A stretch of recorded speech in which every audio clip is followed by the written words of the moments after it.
After her diagnosis, Amelia Thompson, a 66-year-old retired art teacher, sat in silence at her small kitchen table in Savannah, Georgia. The hospital folder with the word, oncology, printed boldly on the front had remained untouched for 3 days. No one in her family had noticed. Her daughter-in-law had dropped by twice to pick up some homemade soup.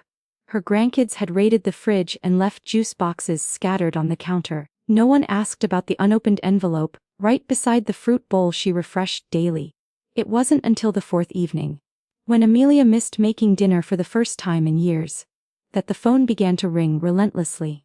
She had just stepped off the bus, exhausted after a grueling follow-up appointment.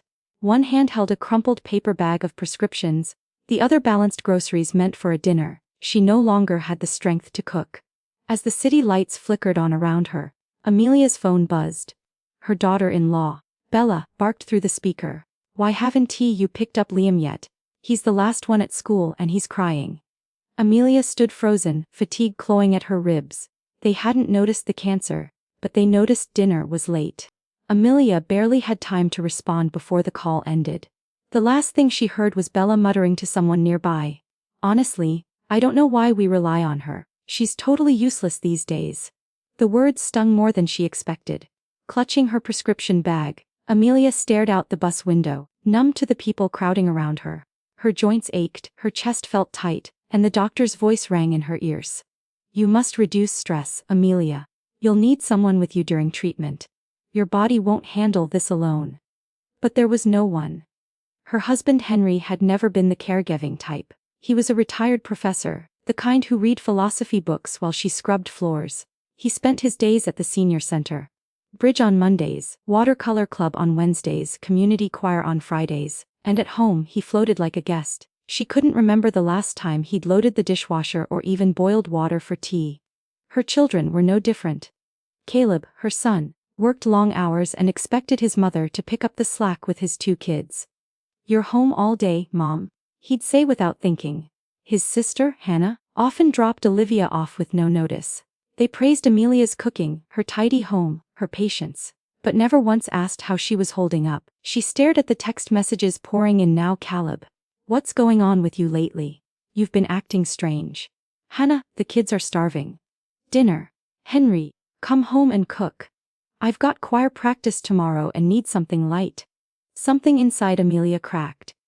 They'd gotten used to her always being there, always doing, always giving. And now, the one time she paused to breathe, they descended like vultures. Not a single one had asked about the unopened hospital report. Not a word about her health, her exhaustion, her fear. Amelia reached into her coat pocket and pulled out her phone again. Her thumb hovered over Caleb's number. She wanted to tell him to pick up his own son. Wanted to remind him that he was Liam's father, not her. But then a soft voice interrupted her thoughts. "Mom, are you okay?" The young woman from earlier who had helped with her groceries was back, a look of gentle concern on her face. "Do you want to sit down? You can take my seat." The kindness pierced through the fog in Amelia's mind. She nodded, whispering, "Thank you." As tears filled her eyes, that simple offer, a stranger's concern, had done more to soothe her than her family had in years. And just like that, Amelia made a decision. She wouldn't go home, not tonight, maybe not ever. If no one in that house could see her illness, her worth, or her pain, then maybe it was time she stopped sacrificing herself to be seen. Maybe it was time they all learned what life looked like without her. The bus rumbled past Amelia's usual stop. She didn't press the bell. She simply sat still, letting the city blur outside the window. She hadn't made a plan, only a decision. She wasn't going home. Her phone rang again. This time it was Henry, his voice laced with agitation. "Amelia, what the hell is going on? The kids are cranky, Bella's furious, and Caleb says Liam was bawling his eyes out at school. I've had a long day, just come home and cook already." Amelia closed her eyes. The fatigue in her bones felt deeper than tiredness. It was a weariness of the soul. She took a breath, then said something she'd never dared to utter before. "Who's your grandson, Henry? And your children are grown adults. I'm not your maid, your nanny, or your backup plan." There was silence on the other end, followed by a sharp intake of breath. "Is this some kind of joke? You're being dramatic." "No," she replied, her voice steady. "I'm being honest." She ended the call before he could say another word. The bus rolled into the last stop near the airport. Amelia stood, unsteady, her bag weighing heavier than ever. The young woman who had offered her a seat earlier noticed and rushed to help. "Are you sure you're okay?" she asked again, eyes filled with concern. Amelia hesitated, then something inside her gave way. "I was just diagnosed with breast cancer," she whispered. "No one in my family has noticed, not in 3 days." The young woman's face softened. She reached into her coat pocket and offered Amelia a fresh tissue. "I'm so sorry. You don't deserve that. Honestly, you seem stronger than any of them." They stood outside together, the wind crisp and quiet. Amelia smiled faintly, her throat tight. "What's your name?" "Grace," the woman replied. "I'm a medical intern. I was actually at the same hospital you just came from. I got off 3 stops ago, but you looked like you needed someone. So I stayed." Tears stung Amelia's eyes again. She didn't know what to say. "Let me help you get a cab," Grace offered. "You shouldn't be wandering around at night. Where are you heading?" Amelia stared at the airport entrance, its lights gleaming like a portal to another life. "I don't know yet," she said honestly. "I think, anywhere but home." Grace gave her a long, thoughtful look. "Then let's get you somewhere safe. And tomorrow, if you want, I can teach you how to book a flight." For the first time in days, Amelia let out a small laugh, quiet and broken, but real. That night, she didn't return to the house she kept spotless for decades. She checked into a modest hotel near the airport. For the first time, she turned off her phone. The silence that followed wasn't terrifying. It was liberating. She wasn't sure where she was going yet, but she knew one thing for sure: she was done being invisible. The next morning, Amelia woke up to golden sunlight filtering through the hotel curtains. It had been years, decades, since she'd woken up without a to-do list buzzing in her head. No school pickups, no packed lunches, no ironing Henry's shirts, just stillness. She sat at the small table by the window, sipping hotel coffee that tasted surprisingly good. As she scrolled through her messages, she saw the chaos unraveling in her absence. "Caleb, Mom, where are you? No one made dinner last night. The kids were starving. Bella, you can't just disappear like this. We have jobs, you know. We count on you. Hannah, did you seriously just walk out? Olivia is crying. She wanted grandma's spaghetti. Henry, you made your point. Now come back. We need to talk." Amelia placed the phone face down. She looked around her modest hotel room. Nothing about it screamed luxury, but it was hers, if only for the night. For the first time in a long while, she wasn't an extension of someone else. She was Amelia. Just Amelia. Grace texted mid-morning. "Grace, just checking in on you. Want to grab lunch or maybe go somewhere fun?" That afternoon, they visited a small botanical garden tucked away on the edge of the city. Grace had read about it online. Amelia hadn't even known it existed. As they wandered between orchids and bonsai trees, something in Amelia began to thaw. "I used to paint," she murmured, running her fingers along a leaf. "In college. Oils, mostly." "Then why'd you stop?" Grace asked. Amelia didn't answer at first. Her gaze lingered on a flower in full bloom. "Because I married Henry." Grace didn't push. Instead, she nodded, quietly understanding. As they left the garden, Amelia paused. "I think I want to go somewhere. A real trip, somewhere I've never been." Grace smiled. "Anywhere in mind?" Amelia thought for a moment. "Portland," she said. "The city of roses. I always wanted to visit. Henry said it was too damp, not elegant enough." "Then it sounds perfect," Grace replied. That evening, Grace helped Amelia book her very first flight. An early morning ticket to Portland. Grace even stayed the night at the hotel. "Just in case you get cold feet," she teased. But Amelia didn't. The next morning, with her prescription bag in hand and a small suitcase filled with essentials, Amelia boarded the plane. Alone, as the aircraft lifted from the tarmac, she stared out the window and whispered to herself, "I'm not running away. I'm finally walking toward something." It wasn't just a trip. It was a reclamation. She didn't know what waited for her on the other side of that flight. But for the first time in decades, Amelia wasn't afraid of the unknown. She was curious, hungry, even, to find out who she might become when no one else was telling her what she should be. Portland greeted her with soft mist and the smell of rain-soaked earth.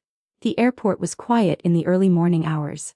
Amelia stepped onto the platform outside, a light drizzle tapping gently on her coat. She took a deep breath, cool, fragrant, unfamiliar. It was her first solo trip, her first time in a city she'd chosen just for herself.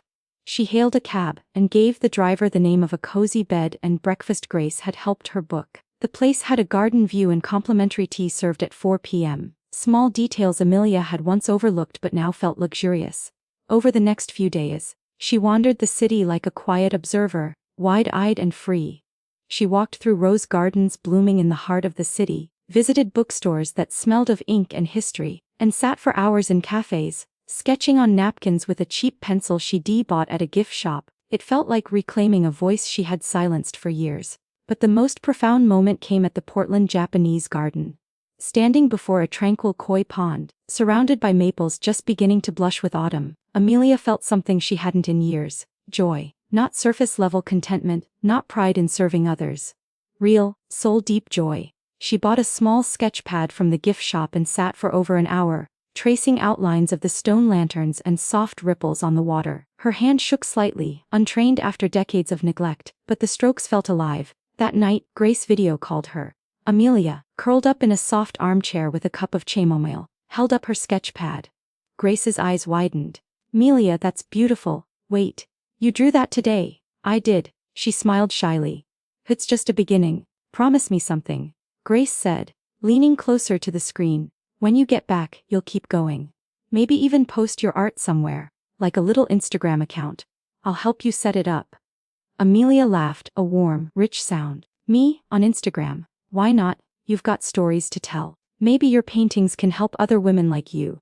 Women who gave up everything and forgot how to dream." Amelia's smile faded into something softer. She nodded slowly. "Okay," she said. "Let's do it." In the morning, before she left Portland, she visited one last spot, a small art supply store tucked in a quiet lane. The owner, an older man with ink-stained fingers, helped her pick out brushes, paints, and a canvas roll. "This is for a new beginning," she told him. He smiled, handing her the bag. "Then may your colors always be bold." On the flight home, Amelia sat by the window again, the sketch pad on her lap. She didn't know what the future would bring. She only knew one thing for sure. She was no longer waiting for permission to live. This time, she was choosing herself. Back home, everything felt different. Though nothing had changed. The house she once slaved over was exactly as she had left it, pristine, lifeless, silent. Amelia unlocked the front door and stepped inside, carrying only her new art supplies and the quiet confidence of a woman who had tasted freedom. But she wasn't staying. She packed quickly. Just a suitcase of essentials, her sketch pad, her paints. She didn't bother folding Henry's shirts or restocking the fridge. She wasn't slipping back into her old role. She was slipping out of it. For good. Amelia moved into a modest, sunlit apartment near the city's art district. The walls were bare but welcoming. Within days, they were covered in sketches and canvases. The apartment smelled like linseed oil and fresh lavender. Her own sanctuary. She kept her promise to Grace. They created an Instagram account together. Grace named it In Can Grace, a tribute to Amelia's art and to the moment her life began to bloom again. At first, Amelia posted anonymously. Just her hands painting, close-ups of color blending, unfinished strokes. Slowly, a following grew. People commented, "This reminds me of my mother." Or, "Picked up painting again because of you." Women, especially older women, reached out in private messages with words like "thank you" and "I thought I was too late." Amelia didn't respond to her family's texts. She read them, sometimes with a flicker of sadness, sometimes with quiet disbelief. "Bella, Liam is still asking for you." "Caleb, why are you punishing us?" "Hannah, you've made your point. Now please come back." "Henry, you've proven you can be independent. Congratulations, can we go back to normal now?" But Amelia no longer wanted normal. Her mornings were filled with light. She painted by the window, sipping tea, classical music humming in the background. She took long walks in the park. Sometimes she met Grace for lunch. Other times, she sat at cafes and people watched, her sketchpad always by her side. She began volunteering at a community art center for senior citizens. One afternoon, a retired nurse told her, "You don't seem like someone who just started over. You seem like someone who's finally being herself." That night, Amelia stared at her reflection in the mirror. For the first time in years, she didn't look tired. Her eyes were brighter. Her posture was straighter. She didn't feel invisible anymore. She felt seen. By herself. One day, while cleaning her new place, Amelia found an old photo of herself in college. Paint-stained hands, a canvas behind her, laughter in her eyes. She looked at it for a long time, then placed it on her desk. Right beside a new photo, her hands painting a landscape of Oregon's coast. Two versions of herself. The girl who dreamed, and the woman who returned to that dream, not as a whim but as a declaration. She was no longer just a grandmother, a wife, a mother. She was Amelia Thompson, artist, survivor, and the author of her own story. It was the night of Amelia's first solo exhibition. The art studio was nestled in a brick building downtown. Modest, but warm, lined with candles, fresh flowers, and the vibrant splash of her own canvases. Oil-painted mountains, misty forests, gardens caught in golden afternoon light. Each piece whispered a part of her story. The guests were a mix of curious locals, fellow artists, and strangers who had followed her journey through Grace. She stood near the entrance, wearing a simple indigo dress, her silver hair swept into a soft bun. For once, no one called her Grandma or Mrs. Thompson. Tonight, they simply called her Amelia. As the evening unfolded, a quiet hush came over the crowd when an elderly woman in a red shawl stepped forward to make an announcement. It was Professor Diane Barrett, Amelia's college mentor, the woman who had once told her she had the soul of a painter. She now held Amelia's hand as she spoke to the room. "Tonight, I announce my final student," Diane said, her voice proud and unwavering. "A woman who proves it's never too late to reclaim your voice." Applause filled the room. Amelia blinked back tears, her chest tight. But not with grief, with something closer to peace. She glanced across the gallery and saw him. Henry, thinner now, slower in his steps, he stood in front of one of her most intimate pieces. A painting of a windswept cliff at dusk. He didn't look angry or entitled this time. He looked small, humbled, a man watching the life of someone he never truly saw until it was no longer his to hold. As Amelia approached, he turned, hands trembling at his sides.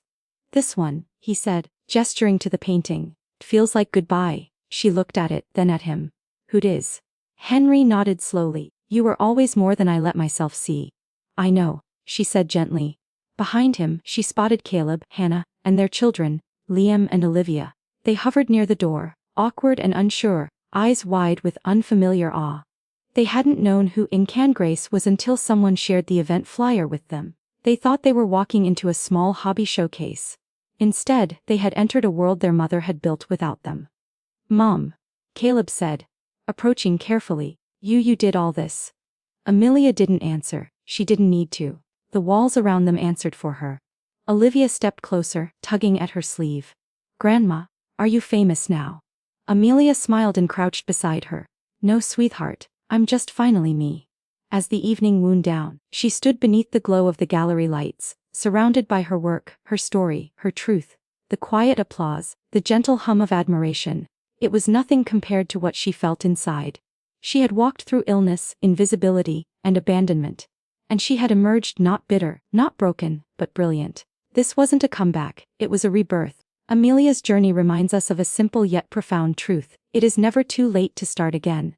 For decades, she played the role society assigned her. Dutiful wife, selfless mother, ever reliable grandmother. Without ever being truly seen.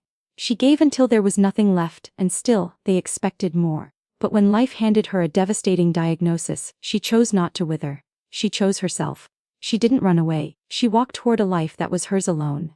A life filled with color, light, art, and agency. In doing so, she proved that identity isn't erased by age, nor is it defined by others. It is something we can reclaim, quietly, fiercely, at any time. We often wait for permission to live boldly. Amelia teaches us that permission isn't given, it's taken, with one decision at a time. If you're reading this and feel stuck in a life that feels like someone else's story, pause.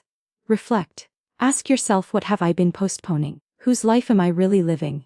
You don't need a dramatic escape to begin again. It might start with painting, taking a class, saying no for the first time, or taking a walk alone. Little acts of self-ownership slowly rebuild the bridge to your inner self. And if you're a daughter, son, or partner, look up. See the women in your life who've given everything. Ask how they're doing. Ask what they've left behind. Support their rediscovery the way they supported your foundation. Freedom doesn't have an age limit. Healing doesn't have a deadline, and living, truly living, is always an option.